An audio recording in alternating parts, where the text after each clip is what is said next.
உலகத் தமிழர்களுக்கு வணக்கம். இராணுவத்தால செத்தவனை விட ஆணவத்தால செத்தவன் தான் அதிகம் அப்படின்னு சொல்லுவாங்க. இப்படி ஆணவத்தால் அழியக்கூடிய வேலையை தனக்குத்தானே செஞ்சுக்கிட்டு இருக்கு நம்ம திராவிட மாடல் அரசாங்கம். கண்டிப்பாக திமுகவோட அழிவு அப்படிங்கிறத வேற யாரும் எழுதலை. கருணாநிதி குடும்பத்தில் பிறந்த கருணாநிதியோட வாரிசு ஸ்டாலின் அவர்களும் அவரோட வாரிசு உதயநிதி அவர்களுமே திமுகவோட கடைசி அழிவை எழுதிக்கிட்டு இருக்காங்க. எனக்கு ரொம்ப சந்தோஷமாகவே இருக்கு. செந்தில் பாலாஜியோட ஜாமீன் அப்படிங்கிறது ரத்தாக போகுது. இவங்களுக்கு எவ்வளோ திமிர் பார்த்துங்க. முதல்ல அதாவது ஒரு வழக்கில் மாட்டி ஜெயிலில் 1 வருஷத்துக்கு மேலே இருந்துட்டு வந்திருக்காரு.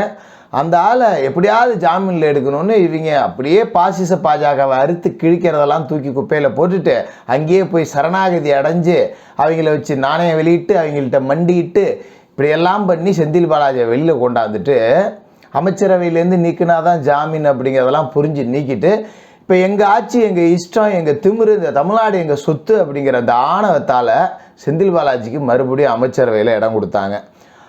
ஆப்பு அப்படிங்கிறத யாரும்லாம் வைக்க வேண்டியதில்லை, நல்லா கூராக சீவி பச்சக்குன்னு அவங்களே சொருகிட்டாங்க அப்படிங்கிற மாதிரி தான் இந்த சம்பவம் நடந்திருக்கு. என்ன அப்படின்னா, செந்தில் பாலாஜிக்கு அமைச்சர் பதவி கொடுக்கப்பட்டதால் அவர் மறுபடியும் பலமாயிட்டார். ஏற்கனவே அமைச்சர் பதவி இல்லாததால தான் நீங்கள் ஜாமீன் கொடுத்தீங்க, இப்போ அமைச்சர் பதவி ஏற்றிருக்காரு, ஜாமீனை ரத்து செய்யணும், அந்த ஜாமீன் மனுவை ரிவ்யூ பண்ணணும் அப்படின்னு அவருடைய எதிர்தரப்பு நீதிமன்றத்தை அணுகியிருக்காங்க. இதுக்கு நீதிமன்றமும் இந்த வழக்கை தள்ளுபடி செய்யாமல் ஒரு பாசிட்டிவான ரிப்ளை அப்படிங்கிறத கொடுத்துருக்கு. ஜாமீன் மனுவை ரிவ்யூ பெட்டிஷன் போட சொல்லி அவங்களுக்கு அனுமதி கொடுத்துருக்காங்க. அந்த மனு அப்படிங்கிறதும் இன்றைக்கி போடப்பட போகுது. நான் ஏற்கனவே நேற்று பேசியிருந்தேன், இந்த செந்தில் பாலாஜி வழக்கு தமிழ்நாட்டில் நிச்சயமாக உருப்படியாக நடக்காது, இந்த வழக்கை ஆந்திராவுக்கு மாற்றணும் அப்படின்னு பேசியிருந்தேன். இது நடக்குமா அப்படின்னு தெரியல. ஆனால் நீதிமன்றம் செந்தில் பாலாஜியோட ஜாமீனை ரத்து பண்ணி மறுபடியும் பிடிச்சி உள்ளே போட போகிறாங்க. இது நடக்கிறதுக்கான சாத்தியங்கள் அப்படிங்கிறது இருக்கு. அதோட நீதிமன்றம் என்ன சொல்லியிருக்கு உச்ச நீதிமன்றம் அப்படின்னா, தமிழ்நாட்டில் எம்எல்ஏ எம்பிக்களோட மேலே உள்ள வழக்குகளை கையாள தனி நீதிமன்றம் இருக்குது, அதுக்கு தனி நீதியரசர் இருக்கார். இந்த நீதிபதியோட கட்டுப்பாட்டில் ஏற்கனவே 29 வழக்குகள் விசாரணையில் இருக்குது. 20க்கும் மேற்பட்ட வழக்குகள் இப்போ விசாரணையில் இருக்குது. சில வழக்குகள் அப்படிங்கிறது விசாரணையில் இருக்குது, இன்னும் சில வழக்குகளுக்கு இன்னும் குற்றம் பதிவு பண்ணப்படலை அப்படிங்கிறதால அடுத்தடுத்து வரும். அப்போ 29 வழக்கு ஒரே நீதியரசர்கிட்ட இருக்கு. செந்தில் பாலாஜி வழக்கு 30வது வழக்காக போட்டால் அவருக்கு பணிச்சுமை அதிகமாகவும் வழக்கு சீக்கிரம் முடியாது. ஏன்னா செந்தில் பாலாஜி வழக்கை பொறுத்த வரைக்கும் 2000 குற்றவாளிகள், எங்கேயாவது இந்த அநியாயத்தை பார்த்துறீங்களா? 2000 குற்றவாளிகள், 600 அரசு தரப்பு சாட்சியங்கள். அரசு தரப்பு சாட்சியங்கள் அப்படின்னா இவங்க எல்லாமே செந்தில் பாலாஜிக்கு எதிராக அப்படியே கிழிச்சிருவாங்களா? ரொம்ப சிம்பிளுங்க. 1.25 கோடி ரூபாய் அந்த ஆளோட அக்கௌண்ட்டில் வந்திருக்கு, ஒரு மனைவி அக்கௌண்ட்டில் வந்திருக்கு, அது கேஷாக கிரெடிட் ஆகிருக்கு. அப்படிங்கிறப்ப இந்த ஏஐ போஸ்டிங்கு இதில் வந்தவனை ஒரு 20 பேரை கூப்பிட்டு விசாரணை நடத்தினாலே தெரிஞ்சிடும் பணம் எப்படி கை மாறிச்சு அப்படிங்கிறது வந்துடும். இந்த 2000 பேரை குற்றவாளியாக சேர்த்தது அப்படிங்கிறதே செந்தில் பாலாஜியை தப்பிக்க வைக்கிறதுக்கு தான். செந்தில் பாலாஜியை எப்படியாவது தப்பிக்க வைக்கணும் அப்படிங்கிறதுல ஸ்டாலின் கண்ணும் கருத்துமாக வேலை செஞ்சுக்கிட்டு இருக்காரு. என்ன காரணம் அப்படின்னா, மூலரில் அவனுக்கு என்னத்துக்கிட்ட திமுகவில் வேலை அப்படின்னு சொல்லிட்டு இருக்கிறவன் எல்லாத்தையுமே முட்டா பயலாகவே வச்சுருக்காங்க. அப்போ ஒரு இடைத்தேர்தல் வேலை பார்க்கணும், பணம் செலவு பண்ணணும் அப்படின்னா திமுகவில் இருக்க அவனுமே செலவு பண்ண மாட்டான். ஏன்னா அவனுக்கு அடித்து திருடி உள்ளே வச்சு சொருவி மட்டும்தான் பழக்கம், வாங்கி இப்படி போட்டு தான் பழக்கமே ஒழிய இப்படி எடுத்து இப்படி கொடுத்து பழக்கமே கிடையாது. அது மாதிரி ஒரு இடைத்தேர்தல்னு பணம் எடுக்க சொன்னால் எல்லாம் பம்புவாங்க. அட போய் இனிமேல் ஆட்சிக்கு வரமோ இல்லையோ, கட்சியே அழிய போகுது, கடைசியில் அடித்து வச்சுருக்கேன், அதை போய் கேட்குறேன் அப்படின்னு பதுங்கிக்குவாங்க. இப்போ செந்தில் பாலாஜி மாதிரி ஒரு ஆள் இருந்தாருன்னு வச்சு எடுத்து தாராளமாக செலவு பண்ணுவார். எவ்வளோ சாமி வேணும் ஐயா? 200 கோடிங்களா ஐயா? 400 கோடியே ஆல்ரெடி கொடுத்துட்டேங்கய்யா. அப்படியா? இதுதான் செந்தில் பாலாஜி வேணும் அப்படிங்கிறது. இப்படி ஒரு ஆள் நமக்கு வேணும். மாட்டை ஒட்டி பட்டியல் அடைக்கிற மாதிரி மக்களை அடைச்சி எலெக்ஷனில் கொலுசு கொடுத்து லட்டுக்குள்ளே மூக்குத்தியை வச்சு கொடுத்து இப்படி தேர்தல் தில்லுமுள்ளுகளை கரைச்சி குடித்த ஒரு மனிதர் செந்தில் பாலாஜி காசும் செலவு பண்ணுவார்.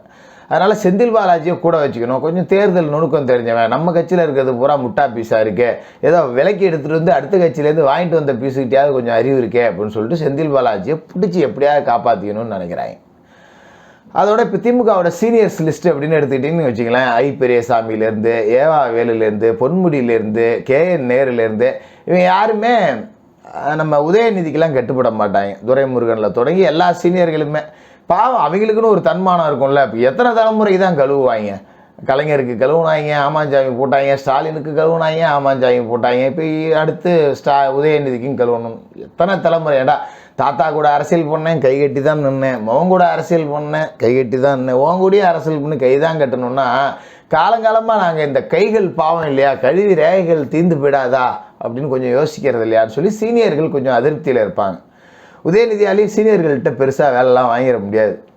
சொல்லி பார்க்கலாம், செய்யலாம், என்ன பண்ண முடியும்? ஸ்டாலினாலேயே முடியலைங்க, உதயநிதியால் எப்படி முடியும்? இப்போ என்ன பண்ணணும் அப்படின்னா, இப்போ உதயநிதிக்கு ஒரு சப்போர்ட்டராக ஒரு ஆளை கொண்டாந்து நிறுத்தணும்.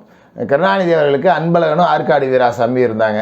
அதுமாதிரி ஸ்டாலின் அவர்களுக்கு பார்த்தீங்கன்னா பொன்முடி இருந்தார், ஜே அன்பழகன் இருந்தார். ஜே அன்பழகன் போய் சேர்ந்துட்டார். பொன்முடியே இப்போ கொஞ்சம் தர இறக்கியாச்சு, வேலை முடிஞ்சு போச்சு. அப்போ உதயநிதிக்கு ரைட்டு லெஃப்டாக ரெண்டு வேணும். லெஃப்ட்டு ரைட்டு அப்படின்னு வச்சுக்க, இந்த பக்கம் வந்து மகேஷ் பொய்யாமல் நிற்பார், இந்த பக்கம் நிற்கிறதுக்கு ஒரு ஆள் வேணும். அதுக்கு செந்தில் பாலாஜி தான் சரியான ஆளாக இருப்பார். அப்படிங்கிறதால தான் செந்தில் பாலாஜிக்கு இவ்வளோ முட்டு அப்படிங்கிறது கொடுக்கப்படுது. இப்போ இந்த செந்தில் பாலாஜியோட வழக்கு 4ஆம் தேதி விசாரணைக்கு வருது. இன்னும் ஒரு 3 நாள் தான் இருக்குது. 4ஆம் தேதி விசாரணைக்கு வருது. இந்த ஜாமீன் நிபந்தனையிலேயே என்ன தெரியுங்களா சொன்னாங்க? எந்த ரூபத்திலும் வழக்கை இழுத்தடிக்கக்கூடாது, இல்லாட்டி ஜாமீன் ரத்தாகும் அப்படின்னு சொன்னாங்க. இப்போ 4ஆம் தேதி அன்னைக்கு வழக்கு விசாரணைக்கு வருது. செந்தில் பாலாஜி தரப்பில் 14ஆம் தேதிக்கு வழக்கை மாற்ற சொல்லி பெட்டிஷன் போட்டாங்க. அப்படியே டர்ன்னு கழிச்சு தூக்கி போட்டாங்க. சௌரியத்தெல்லாம் மாற்ற முடியாது, 4ஆம் தேதி தூக்கிட்டு வா முதல்ல அப்படின்னு. இப்போ 4ஆம் தேதி செந்தில் பாலாஜி ஆஜராகணும். 4ஆம் தேதி ஆஜராகிறதுக்குள்ளே இந்த பெயில் ரிவ்யூ பெட்டிஷன் அப்படிங்கிறது போடப்பட்டுச்சுன்னா செந்தில் பாலாஜி 4ஆம் தேதி ஜாமீன் ரத்தாகி மறுபடி கைது செய்யறதுக்கான வாய்ப்பு அப்படிங்கிறது இருக்குது. அமலாக்கத்துறை வழக்கில் செந்தில் பாலாஜி கைது செய்யப்பட்டால் இதுக்கு மேலே புழல் சிறையில் அடைக்கக்கூடிய வாய்ப்பும் இருக்காது. ஆப்பை தேடி தேடி தனக்குத்தானே வச்சுக்கிட்டதால திகாருக்கு தான் இனிமேல் செந்தில் பாலாஜி போவார். ஏன்னா இங்கே நீங்கள் தனி டிடிஹெச், தனி பெட்ரூம், சகல விதமான வசதிகள், அப்பப்போ பேசிக்கிறதுக்கு ஃபோனு, சவுக்கு சங்கர் சொன்ன மாதிரி பைனாப்பிள் கேசரி, இப்படி வீட்டில் இருக்கிற மாதிரியே ஜெயிலையும் இருக்க. நான் சொல்ல போனால் ஒரு ஸ்டார் ஹோட்டலில் இருக்கிற மாதிரி ஜெயிலில் இருக்க அப்படின்னா இதுக்கு பேர் தண்டனை கிடையாது, ஓய்வு அப்படிங்கிற மாதிரி தான். எல்லா அதிகாரத்தையும் நீ உள்ளே இருந்து செலுத்துறதுக்கு அமைச்சராக இருந்தால் என்ன, அமைச்சராக இல்லைன்னா என்ன. அப்போ புழல் சிறை நிர்வாகம் அப்படிங்கிறது தமிழ்நாடு சிறைத்துறைக்கு கட்டுப்பட்டது தான். சட்டம் மற்றும் சிறைத்துறை அமைச்சர் ரகுபதியை செந்தில் பாலாஜிக்கு ஆமாஞ்சாமி போடுற ஆள் தான். அப்போ அந்த டிபார்ட்மெண்ட் மினிஸ்டரே செந்தில் பாலாஜிக்கு ஆமாஞ்சாமி போடுறவருங்கிறப்ப அந்த சிறைத்துறையில் இருக்கக்கூடிய வார்டனோ சூப்பரண்டோ இல்லை டெப்டி ஜெயிலரோ செந்தில் பாலாஜியை எடுத்து பேசிடுவாங்களா? எல்லாம் அங்கே போய் கைகட்டி தான் நிற்பாங்க. சும்மா பஞ்சத்துக்கு பிட்பாக்கெட் அடித்தவன், பசிக்கு வடை திருடி தின்னவன், இவனை தான் கூட்டிகிட்டு போய் இருட்டறையில் வச்சு ஊற்றுவாங்க. பல கோடிகள் திருடிட்டு போனவங்களாம் விவிஐபியாக தான் அங்கே பாராட்டப்படுவான், மதிக்கப்படுவான் அப்படிங்கிறது எழுதப்படாத விதி. அதுதான் செந்தில் பாலாஜிக்கு நடக்குது. அப்போ இந்த 4ஆம் தேதி பெயில் பெட்டிஷன் அப்படிங்கிறது ரத்து செய்யப்பட்டுச்சுன்னா, அந்த ரிவ்யூ வந்து சக்ஸஸ் ஆச்சு, இந்த ஆளோட பெயிலை தள்ளுபடி பண்ணுங்க அப்படின்னு தள்ளுபடி செய்யப்பட்டால் 4ஆம் தேதியே செந்தில் பாலாஜி மறுபடி கைது செய்யப்படுறதுக்கான வாய்ப்புகள் அப்படிங்கிறது நல்லாவே இருக்குது. செந்தில் பாலாஜியை அமைச்சர் பதவி கொடுக்காம வெறும் எம்எல்ஏவாகவே விட்டுருந்தாலே இவ்வளோ பிரச்சனைகள் அப்படிங்கிறது வராது. இவங்களுக்கு திமிரு ஜாஸ்தி, ஆணவம் அதிகம். தமிழ்நாடு நம்ம கண்ட்ரோலில் இருக்குது, நம்மளை எவன்டா கேள்வி கேட்பான் அப்படிங்கிற மாதிரி ஒரு எதேச்சாதிகாரம். அதுதான் பாசிசம் அப்படிங்கிறது. ஜெயிலுக்கு போயிட்டு வந்திருக்காங்க, இவ்வளோ பிரச்சனைகள் இருக்குது, நீ ஒரு வாரம் கூட முழுசாக ஆகலை, அதுக்குள்ளே நீ அமைச்சர் பதவி கொடுக்குற அப்படின்னா என்ன அர்த்தம்? அது உங்கள் இஷ்டத்துக்கு அமைச்சர் பதவியை நீக்கிட்டோம், பெயில் கொடுங்க, பெயிலில் கொடுத்துட்டீங்களா, நாங்கள் அப்போ அமைச்சர் பதவி கொடுத்துட்றோம். என்னங்க இது? உங்களை மாதிரி என்ன மாதிரி சாதாரண ஆட்களுக்கே இதை பார்க்கும்போது கோபம் வருது. அப்படிங்கும்போது நீதியரசர்களுக்கு சட்டத்தை கரைச்சி குடித்தவங்களுக்கு கோபம் வருமா? வராது. வரும். 4ஆம் தேதிக்குள்ளே இது நடக்கும். செந்தில் பாலாஜியோட ஜாமீன் ரத்தாகும். செந்தில் பாலாஜி சிறை செல்வார். அன்னைக்கு ரிலீஸ் ஆன அன்னைக்கு உடன்பிறப்புகள் வெடி வெடிச்சாங்கல்ல, அதுமாரி நாமளும் வெடி வெடிச்சிடும். என்ன ஒரு கொடுமை அப்படின்னா, தீபாவளிக்குள்ளே செந்தில் பாலாஜி உள்ளே போயிட்டாருன்னா கரூர் ஊபிஎஸ்க்கு இந்த வருஷமும் தீபாவளி காசு வராது. வழக்கம் போல் 200 ரூபா வாங்கிட்டு தீபாவளிக்கு புது துணி கிடையாது, புத்தாடை கிடையாது, இனிப்பு கிடையாது, பட்டாசு கிடையாது. 200 ரூபாய் இருக்குது. ஒரு மலிவு விலை மதுவை வாங்கி டாஸ்மார்க்கில் குடிச்சிட்டு ஜாலியாக தீபாவளியை முடிச்சிருங்க. அவ்வளோதான் உங்களோட கடைசி வாய்ப்பு.